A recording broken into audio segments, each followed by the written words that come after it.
I came from my father came from my grandfather came from great-grandfather, and so on and so on. So it goes back, until it all goes back to Adam alayhi salam. So then, then Allah created Adam alayhi salam. So if you say, what was before that? You say, well, the jinns were there. What was before that? Allah created the malaika. Before that, then you say, what was before the malaika? Then you say, it's Allah Azza wa Jal. It's Allah Azza wa Jal. There will be a question that the shaitan will put forth. He will say, هَذَا خَلْقُ اللَّهِ فَمَنْ خَلَقَ اللَّهِ.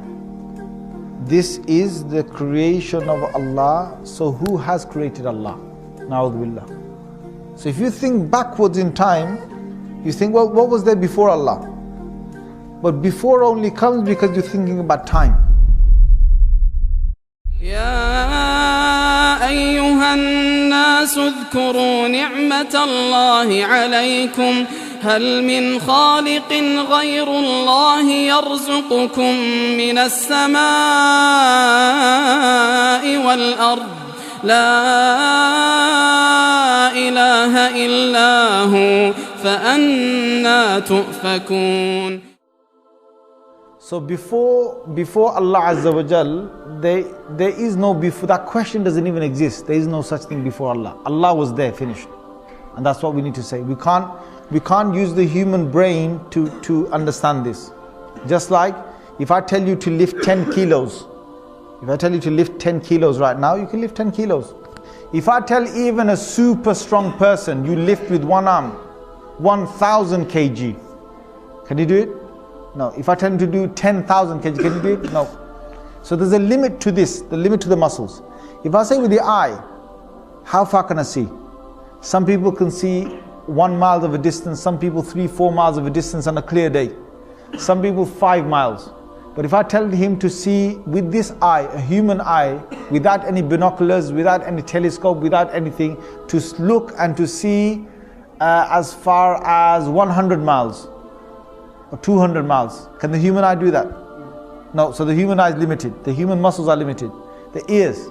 Even if there's a massive explosion on halfway across the world or quarter way across the world, I can't hear that. The human ear can't pick that up. So we're limited. We're limited with hearing, with sight, with touching, with lifting, with walking, with energies. So we're limited with the brain. We're limited with the brain. There's so much a human can think. It's limited. So would me and you be able to know about the unseen world, about Allah without any prophet? Yes or no? Yes or no? We can't. It's only through the prophets. So whatever the prophets now tell us about Allah, we have to trust it. The human can't bring now new arguments about Allah from himself. It won't work. Because the whole concept of Allah is not a man-made thing. Allah has sent prophets to the earth to talk about God. So if a question is now said about Allah Azza wa Jal, about who He is, what He was and so on, no human being can ever come and talk about God without a dalil and without a prophet evidence. You have to go through a prophet. So when philosophers, when scientists, when your normal ordinary human beings, they talk about God and that God must be this, God must be that, we do not accept the authority of anybody. We accept only the authority of the Anbiya, of the prophets, because they were told about God, from God, they were told who God is. So you have to go through them to find out who God is. Anyone else you will take, even if your own brain, you try and understand Allah, then you will fail.